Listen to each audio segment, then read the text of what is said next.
Morning, everyone.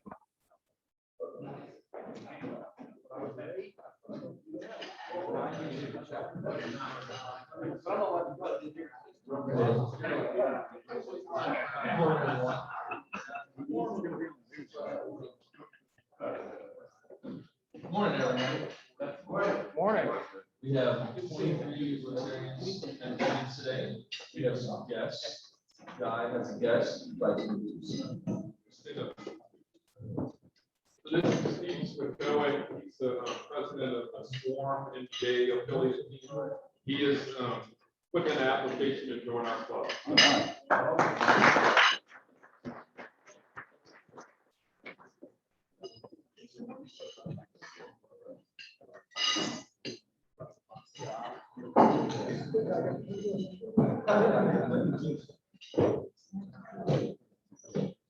We have one other guest. Tom would like to introduce him, but okay. And we'll introduce him. All right. I'd also like to mention Glenn White's back with us. He's a guest that just turned his application in. So,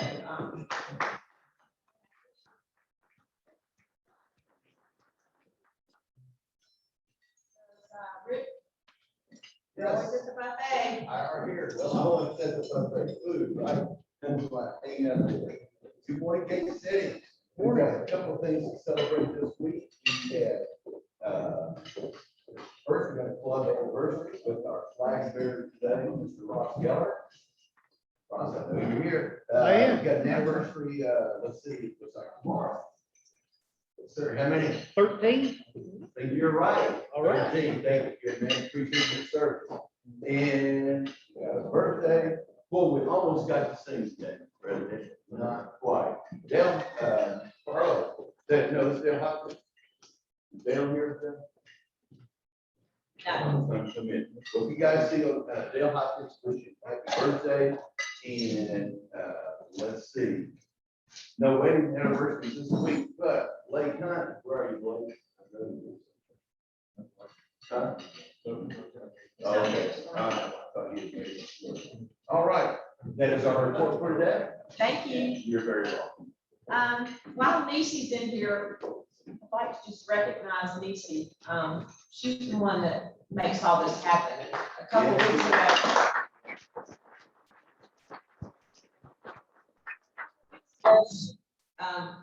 got here early to set up, and she had to cook because the cooks didn't show up. So here's a small token of appreciation for always making sure we're set up and ready to go. And just thank you. Thank you all. It's my pleasure. I do it because I love you guys. I feel like you're my family, outside of my family, so I wouldn't have it any other way. I'll do whatever I can to help you guys out. Thank you,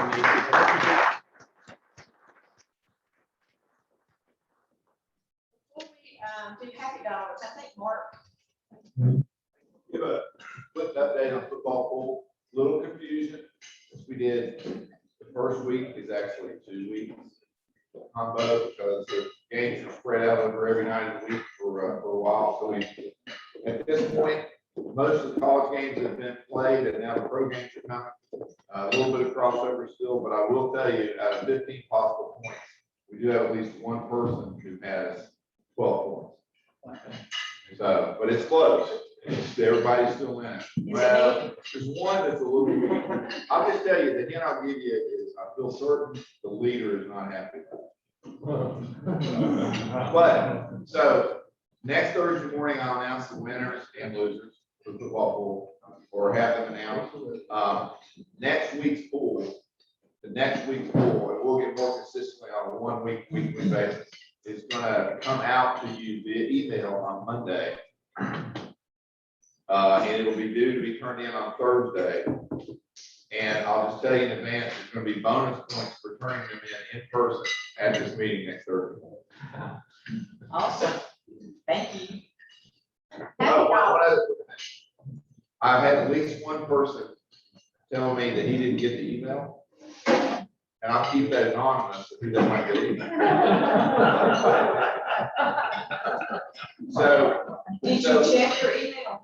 So it came out, Danielle sent it out from Danielle through it. This was a week ago Thursday, not this past Thursday.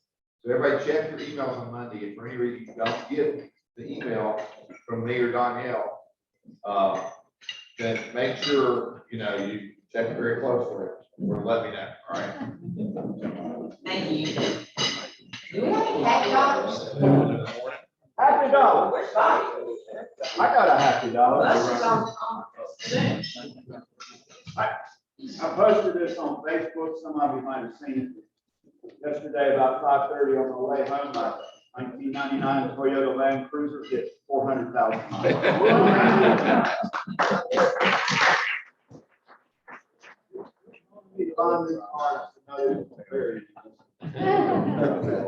Ross, I got 5 happy dollars. Like a reasonable number. For those of you who hunt fish, y'all may know flounder season came in Wednesday morning, and dove season came in Saturday, so I took Wednesday, Thursday, Friday off, headed down to the coast near Boca, where my family is, where I grew up, and one day in the morning, Wednesday morning, I was knee deep in salt water with spears. I like to get flounder with spears, not with rod reel. And I got my limit in about 20 minutes. The next morning, I took my 10-year-old grandnephew. We got the biggest flounder I've ever judged, 23 inches. We got 3 that morning, and the next morning, I took his brother, 12 years old, and we got 8. We limited out on both of them. Long story short, I went 5 days in a row. The way the tide was running, I had to be in the water at 2 in the morning. So we go to sleep, set the alarm, but the weather was beautiful. The stars were out, we saw shooting stars, the water was clear. Low humidity, low wind, no mosquitoes. And then for Saturday morning, I went right from the river to the boat with 3 of the same guys I flounder did with. And none of them shot very well, but we still got 39 birds. And then came on back Sunday and just enjoyed the relaxing day Monday. Good day. Yeah, Foxford said, you might be a redneck if you've ever been too drunk to fish. No comment. I can neither confirm nor deny that. I got 5 happy dollars also. I received a phone call from my son day before yesterday, or not phone call, email from my son, and he lives down in Greenville, South Carolina, and he said, Dad, I'm interested in joining Rotary, and the Rotary Club is here at Greenville. What do I do? That would make him a 4th generation Rotarian, which warmed my heart. So I reached out to Ramona Farrell, the Greenville Club's president, and she was really proactive. She really got on it. Communicated. He's going to their meeting next week with a good buddy of his. They're both engineers, and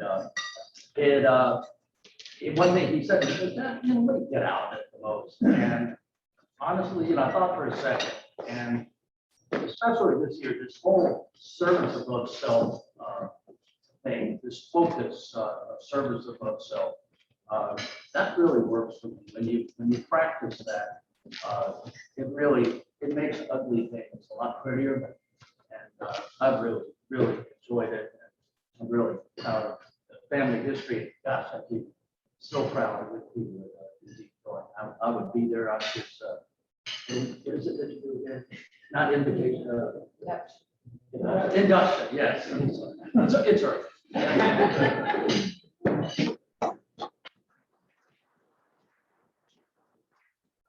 got a bunch over 5, so this made me really happy and kind of piggybacking off of Steve. So everyone knows Milan, if you don't, Milan's here, my son.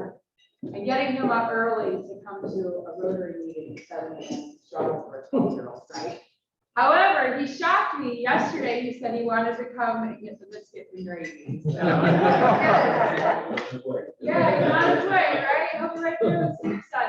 And speaking of emails, so who got an email from me 11 times over? If you didn't, there's something wrong with your email. So there's an issue with email, and we were in Ohio this past weekend. It's very rural. Like I have no cell service. So when I come back to the city, my phone doesn't know how to act, and I not get the blessed emails that go through, and I think every time I clicked on it, it was going through. So I apologize, if you're not getting your emails, check your spam folder, because they're in there.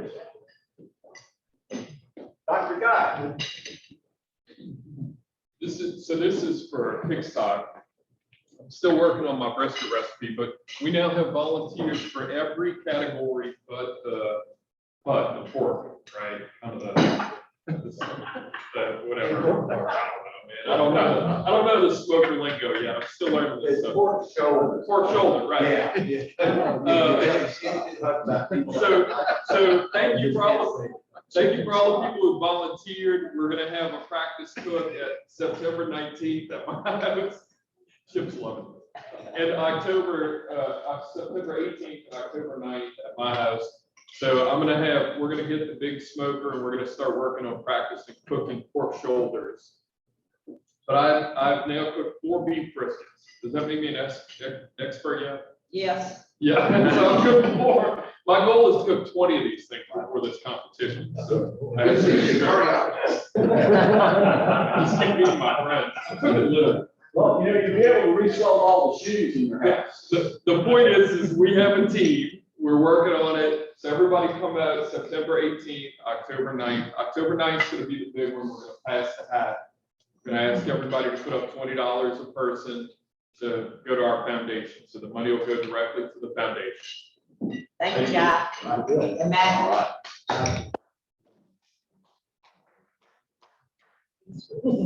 Morris. Well, Grandpappy, you know, he's old school. He told me the other day, he said, you know, women will never be equal to men until they can walk down the street, bald-headed, fat with a beer gut, and think they're sexy. Oh my gosh. Thank you, Bobby. Couple of announcements. John Spielman called yesterday, and the Kiwanis versus Rotary golf tournament, I think it's September 21st. They need to have an opening for a twosome. So if anybody's interested, I promised him I would announce it. Let me know, and I'll send something out also today. We have a board meeting on Tuesday, so if anyone wants to attend at my office Tuesday at 7 a.m. And there is a new member orientation at September 27th at Cafe Pasta, which is the sunset meeting time, 5:30 at Cafe Pasta. And of course, there's a district golf tournament. We do have one team signed up, Danielle and I, and 2 other female Rotarians. So we need to get out practice, Danielle. We do.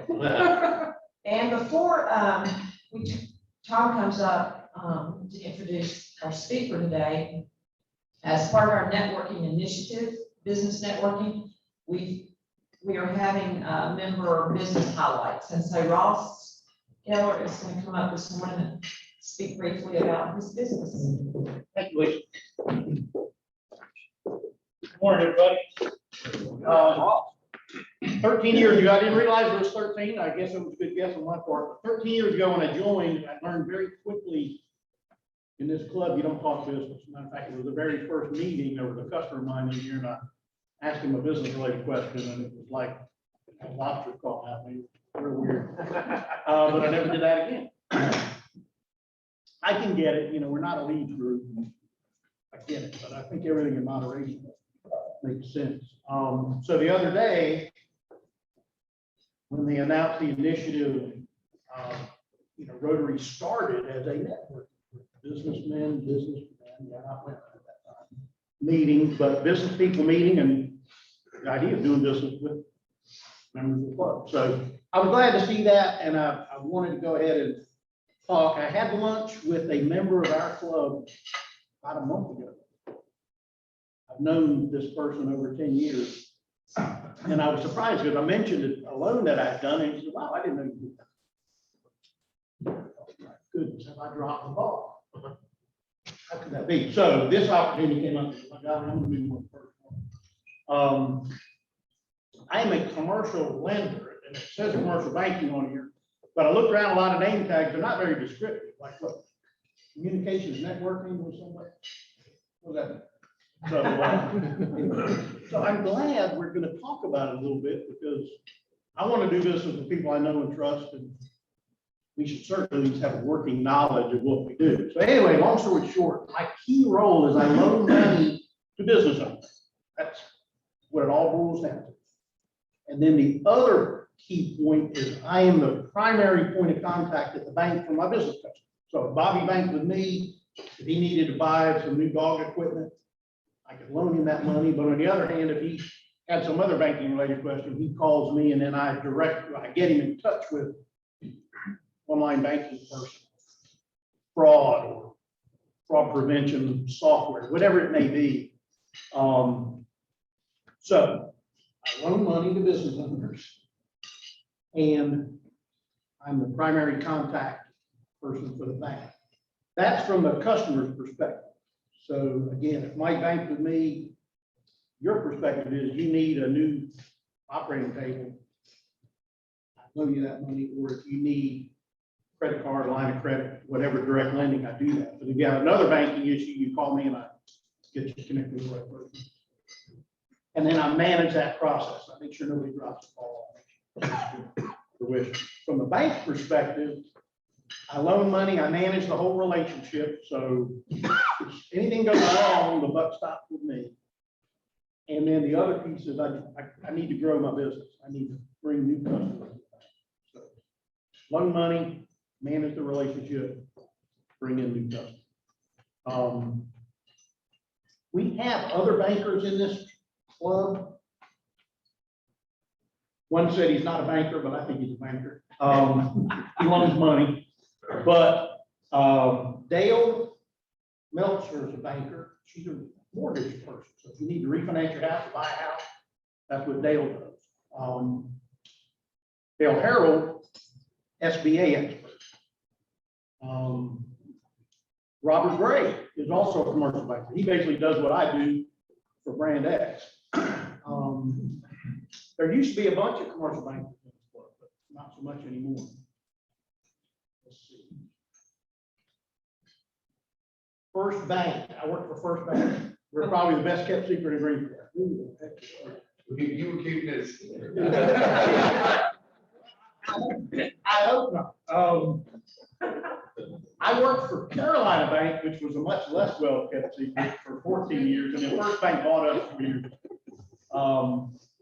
North Carolina Bank started 80 years ago in Little Troy, North Carolina. They're now based in Southern Pines. We got 100 branches. We're in that sweet spot. We're big enough we can do almost anything. I did a $40 million loan earlier this year, which for me is huge. I had lunch yesterday with a guy that runs a two-man print shop. He got 20 grand. So we cover the gamut. So that's what I do. So need to talk to a guy who loans money to businesses. I'm you guys. Thank you. Thank you.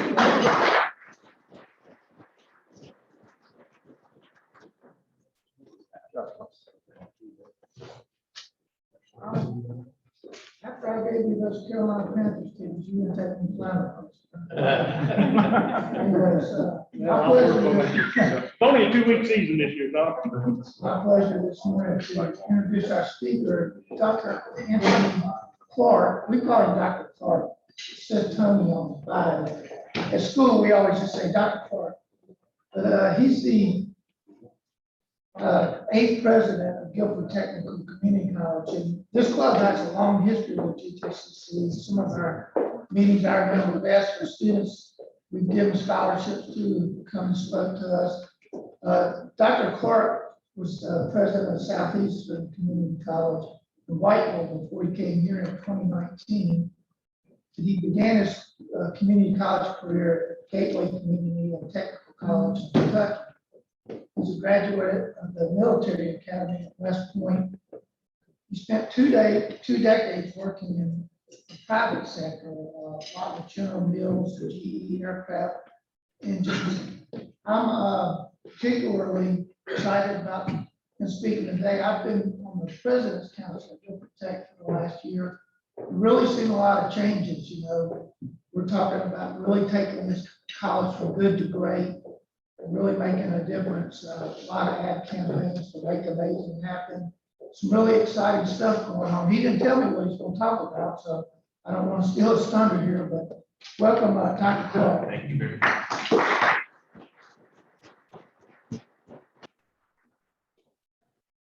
Thank you, Tom. Appreciate that and appreciate the opportunity to come and talk to a bunch of, sounds very, I'm gonna say friendly and active Rotarians. There you go. So just glad to be here. Well, I'll tell you what, I mean, I can talk about the college for a good hour or so, but I won't do that because I just know that there's an 8 o'clock end date. So I'm gonna take out my watch. See, I'm going here to make sure. Okay. So, but even before I do that, I mean, I'd be happy just if anyone has any questions and topics or anything that they heard about GTCC, they want to start a rumor or stop a rumor or anything like that, I'd be happy just to take any questions too. Like, please. You've been dealing with the pandemic. Well, I would say with the pandemic, we have been doing very well. All right. I came here, I started October 2019. Of course, March 2020 was when the national emergency was declared. So I think we had about 4 months of sort of learning the college and all that, and then the pandemic happened. But we have been teaching face to face the entire pandemic. We have our aviation programs are FAA certified, and they do not allow online teaching. So there was about 1 week where we sort of said, okay, let's rearrange things on the classrooms for social distancing and all those sorts of things. And then we just kept teaching. And I think it was in May.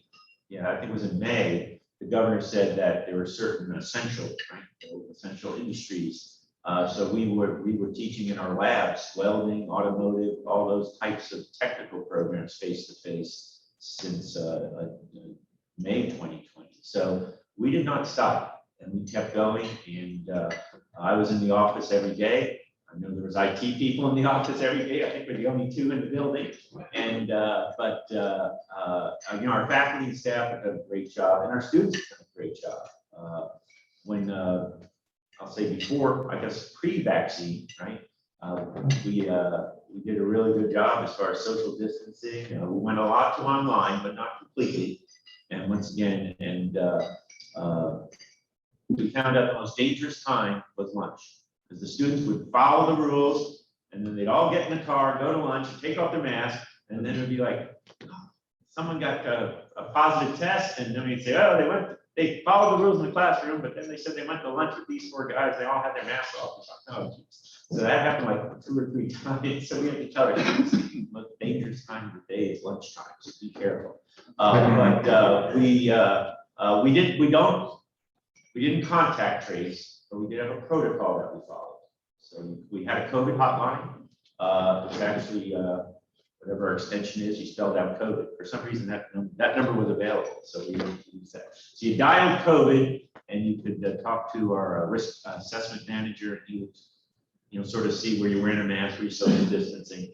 And if you were following the rules, then we just told you to quarantine if you tested positive. But other than that, we let everyone else just keep going. So I like to say we didn't overreact, but we didn't underreact. All right, we followed the governor's guidelines, and that's what we're doing right now. So we have a mask mandate on campus, but there's no social distancing requirement. We have you can follow a process to get an exemption. If you need an exemption, we've had a few people do that, not many. We don't ask vaccination status. I've been asked about that. And, we are an open access college here in Guilford County, and we're not going to start saying you can come, you can't come. We're open access, we are open access. And we are going to follow the governor's guidelines and the Guilford County mask mandate. And that's what we do. So we've been, like I said, pretty successful so far. Right now, the only incidents we've had is a couple of staff sharing an office, not wearing a mask. And I think they're both in quarantine. So once again, if you follow the rules, you're probably going to be okay. So that's the approach we've taken, and we continue to do that. And I've been asking them, so we do this, that. And my bottom line is we will follow the governor's guidance. And whatever he says is what we'll do. But if he doesn't say you have to do it, then don't do it. We don't make up our own rules. So So that's how we're handling it, and like I said, our faculty, staff, and students have really done a great job. You know, there was initial pushback on masks and things like that, but I think that most of the students are okay with that now. It's been going on for so long. But yeah, no, I appreciate the question. So that's COVID-19 in a nutshell. So we are continuing to teach. Right now, we're back to our regular schedule. We have all our classes on campus, and we're just have people wear masks and just continuing to work and educate our students. I think they're doing pretty well. Yeah. In the current situation where we see hiring everywhere, and those of us who deal with service providers through the trades know that everybody is short of staff. How does education, what are the dynamics right now? Are you pumping out grads in specialty areas faster than ever? What's the demand? I've sort of gotten lost because there's people who are, losing employment benefits when all I see are higher signs. I've lost touch with the reality of it. What's going on? Well, I don't know. It is an interesting topic. I mean, I think, what you described is exactly what's going on. There's job signs out there everywhere, and there don't seem to be people filling those jobs. And then, of course, the federal unemployment benefits ended yesterday, if I'm not mistaken.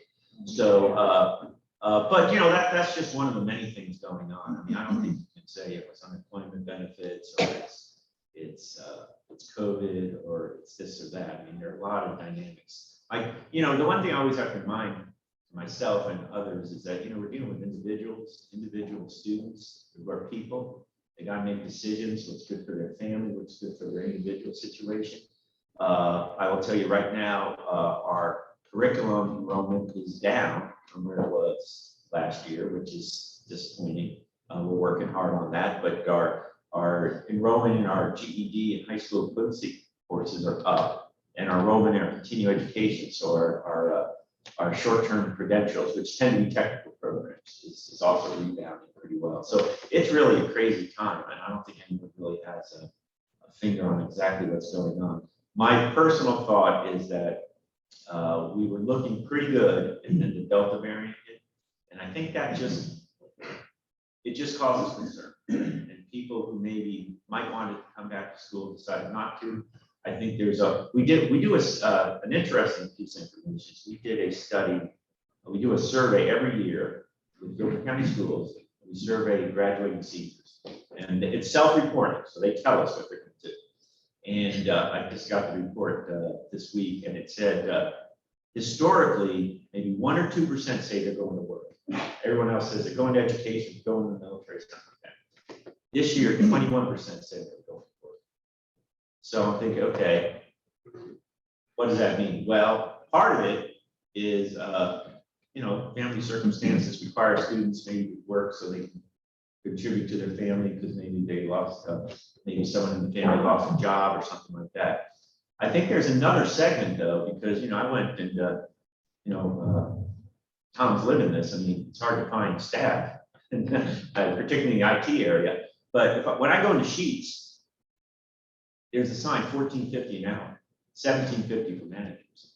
$14.50 an hour is almost $30,000 a year. If I'm straight out of high school, $30,000 a year is not bad. Or no college. So I go into Sheets and get that. And, if I'm living at home, $30,000 a year, pretty darn good. So I think that's happening too. The people are probably saying, hey, I can make $30,000 a year at, I call Sheets, but other convenience stores, other locations, and do pretty well to start out and not have to necessarily go to school right out of high school. So that's just one data point that I share. It's not scientifically based or anything. It's just a perspective that I have. But it is a interesting time, and I don't have the answer. Obviously, we want people to come to school so we can train them so they get the good job and good career. For us, it's always it's a marketing challenge to get the word out. I mean, we have money available for students, and as I say, people, money's great, but you still got to go out and get them. You think we'll share, with our long leave commitment, I mean, it's basically, if you graduated this in 2021, is free college. You get up to $2,800 and become GTCC, that pays tuition fees. So, I mean, that's available. And we had almost 600 students take it, qualify for that. But I can't say those 600, they wouldn't have come without the long. So even if there's money out there, you still have to get out and convince people that it's the right thing to do. So Is it these days? yeah. But I got a hand over here, I'm sorry. Oh, it's quite all right. Sorry, I was just wondering what, if we were to guide or steer or advise the young person into a particular career path that you might educate them on, what would be the most lucrative, or what's sort of the upper end? I assume aviation, but I don't know. Yes, okay, so that's always an interesting thing. Whenever you do internally, community colleges, whenever you go out and say, okay, we're gonna publish wages, there's always a competition among the programs to see who get the highest number. And it's like, they'll come back with a number, you'll say, okay, well, who earned that? Well, this one guy, one time, got out there, earned 60,000. I said, well, that's great, but what's the median wage, So, but I would say aviation. I mean, definitely coming out of aviation, you can get $60,000 in a short period of time. Maybe not initially, maybe 45, but you'll get up there very quickly. Of course, our health careers are always popular. Maybe not the wage, but the wage is pretty good for nursing, and it's going up because once again, there's a shortage of nurses, as it's been for a long time. But probably aviation probably jumps out at me as probably the one with the highest wage. But once again, some of our health careers, like we have radiography and things like that. So, but another great one that was just started on our Greensboro campus is our truck driver training program, which it's an 8-week program. And you figure we've had one of the students we profiled, he was in the hospitality industry as a cook, of course, with COVID, that took a hit. And then he went to truck driver training, came out, was making $45,000 a year. So in 8 weeks, he went from nothing to $45,000 a year. And that's probably on the low. I mean, truck drivers now 50, 60,000 starting out. So, and that's just for an 8-week course if you can go and do that. So that's another, not the highest wage, but I think time invested to wages, that's pretty good. We've almost, I think this October we'll hit 100. Any others? Yes. Do you mentioned truck driver program as an example. Do you partner with corporations and other organizations to provide jobs for the graduate students? Well, yes, we do. We have a lot of great partnerships with a lot of different companies. I mean, aviation started with a partnership with Honda Aircraft Company. That's been going on for over a decade now. But we also have HAECO and Textron and other aviation partners. We partner with Cone Health, with Wake Forest or High Point Regional, and Novon Health on our nursing and allied health programs. So we every technical program has a advisory committee of companies that they work with. Some of them are more active than others, and we're always working on that.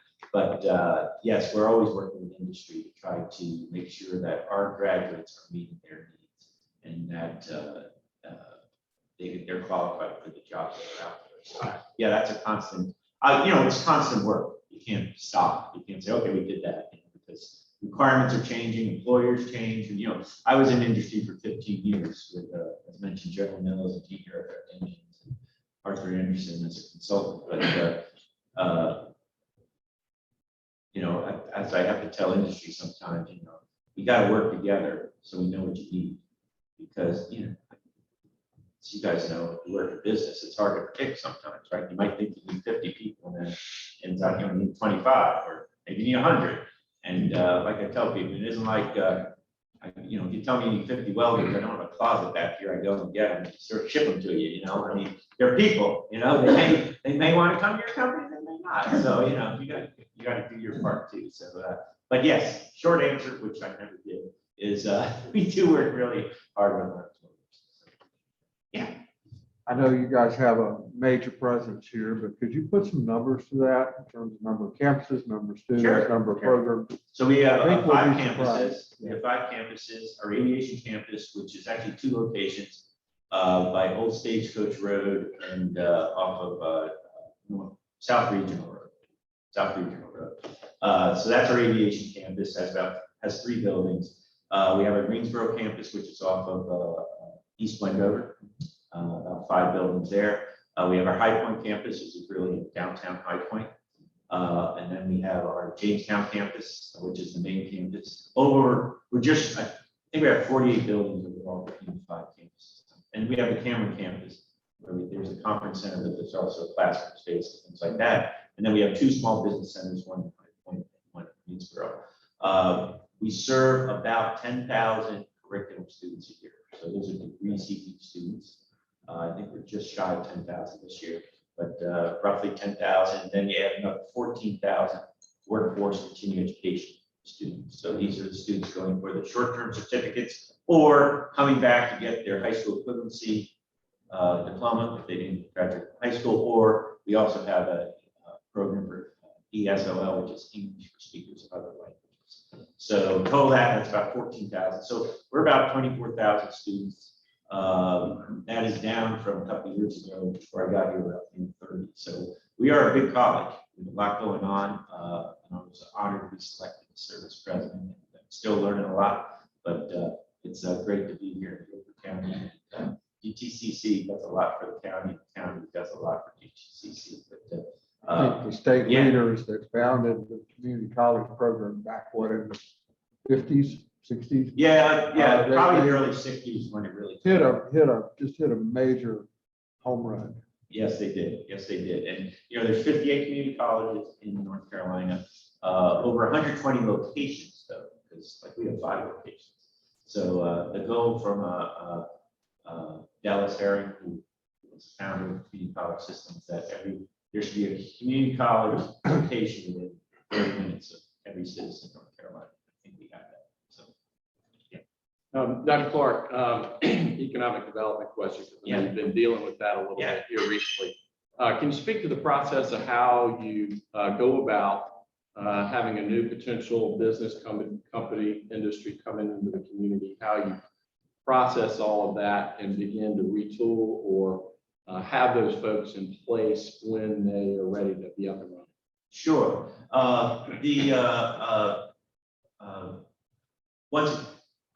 I always say we're a economic development partner, right? So we don't drive economic development, but we are closely linked to the Greensboro Chamber, the High Point Chamber, the High Point Economic Development Corporation, and as they see opportunities, we'll get invited to come and meet with the prospective company or the company that maybe is here and thinking of expanding, and we'll go and let them know how we'll go ahead and support the workforce. The key is to start early and have that partnership and have that communication. It's probably the poster child for that is Honda Aircraft Company, where a decade or more ago when they started, GTCC was right there with them. We trained their first 50 employees and then, help them get that training because we're working very closely with them. So the idea is to make sure we are closely aligned with the chamber and those economic development initiatives. And then as we move forward to make sure we're talking to the companies during that training.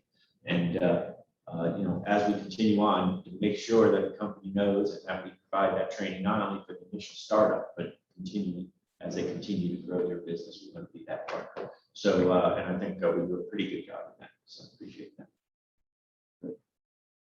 Other questions? Yeah. My teacher's at UNCG Business School, and she's noticing more and more students coming from the community college pipeline. Could you talk a little bit about, I know they used to call it 2+2 program, but your integration at GTCC with the state university system? And Sure. Sure. Well, I think it was 2014, which is probably when it was 2014 or so, that there was something called the Universal Articulation, something like that. But anyways, basically it was a requirement that the General Assembly's passed that say that universities have to have a pathway from community college to their school, and it was mandated. So that occurred. So basically, right now, if you get an associate degree at any community college in North Carolina, that will transfer for 2 years to any UNC system school, right? So, and that is mandated by the General Assembly, and all the universities are in line with that. The vast majority of independent colleges also signed an agreement to do that too. So that's also part of that agreement. So if you go and get an associate degree or associate applied science degree, associate of arts or associate science degree at any community college in North Carolina, you'll be able to transfer. Now within that, then there are other programs specific with other universities. So the business, like we have an articulation between our business degree and UNCG's business degree. So there's other agreements within particular schools that particular community colleges have worked out with the university.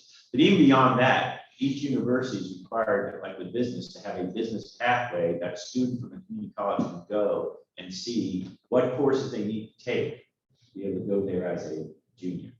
So, and that is articulated in on each university's website. So we use that as part of when we're advising our students to prepare them to transfer. We go ahead and look at that, make sure that they take the right courses and not taking courses that they don't need to move forward. Yeah. So I'm interested in the evolution of education in our country and everything else. And where do you see education, higher education going in the next 10 years? Wow. Okay. You pick your time. What's that? You pick your time. Okay, well, that's fine. Well, it's hard to predict 10 years or even 5 years nowadays, but I'll just say this. I think, and to Tom's point, one of the things conversations we had at the President's Council and beyond is in 2025 or 2026, the number of 18-year-olds is going to drop pretty dramatically. It's going to be down for about the early 2030s. And as you know, you can't make an 18-year-old overnight. So, the competitive environment that we're going into is going to be very interesting. And so we have to prepare now for that. And that's what we're talking about at the college, is how do we prepare for that, as they call it, a dearth of 18-year-olds coming into school. And I think the key things that come to mind when you think about it is every student is going to be that more precious than they already are. Right? And so what we really have to focus on is customer service for our students, how we treat them when they come to college. And they're going to have a lot of choices. They already have a lot of choices. There's sports. I mean, if you count the community colleges around us, which are only 30, 40 minutes away, all the universities in the county, then you have Southern New Hampshire University, Grand Canyon University, University of Phoenix, all the online schools. And we're in a competitive environment. And that's only going to get more competitive. So that's one thing that we're preparing for. I think overall, also what's going to happen is the line between workforce credential and degree is going to get blurred more and more. That there'll be the value that industry or job put on an industry credential will be equal to or greater than what they put on having a degree. And some of the industry, that's already the case. If you're a welder, having an AWS or American Welding Society credential is probably more important than an associate degree in welding. All right. So I mean, I think that's going to continue. So we have to be flexible enough to recognize that and partner with industry to make sure that we're providing those correct credentials for our students. So those are probably two trends that I think are happening now and continue to accelerate. And our challenge, and then add to that, while all that's going on, which sounds great, we have a continuing challenge to make sure we're serving the underserved, or let's just from a lower socioeconomic class, our Black, Hispanic students that are not getting the preparation that they need to succeed in college and beyond high school. And so, I mean, that gap is serious, and we're going to be successful as a country to address that gap. So while we're talking about, it's sort of funny because sometimes when you hear about high school students, it's like, there's all these high achievers out there. You know, take advanced course, placement, and going to college early. But at the same time, there's another group that is just struggling. And so as community college, we have to be ready to address the challenges of supporting employers, making sure students have the right credentials, but we also have to make sure we're serving that population and bringing them along as best we can. And it's a challenge because we don't get the same funding that the university systems get. And we're always fighting that. And I mean, from the state, you know, I've been to the county commissioner to ask for money for buildings so we can continue to expand our aviation programs and things like that. And right now, the Guilford County Schools is front and center, and that's fine. So I'll let them do their thing, and then hopefully there'll be some money left over for us. But yeah, so that's what comes to mind. All right, I don't want to get in trouble here. They don't want to. Ready to go. Is that well? I'll tell you what. I'll just say my speech minutes. No, I appreciate all the questions, and hope you found this somewhat informative, and appreciate the invitation. It's always nice to come out and talk to Rotary folks. Thank you for coming.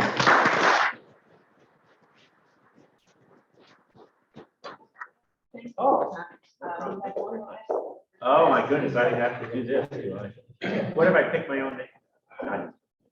Did I read it?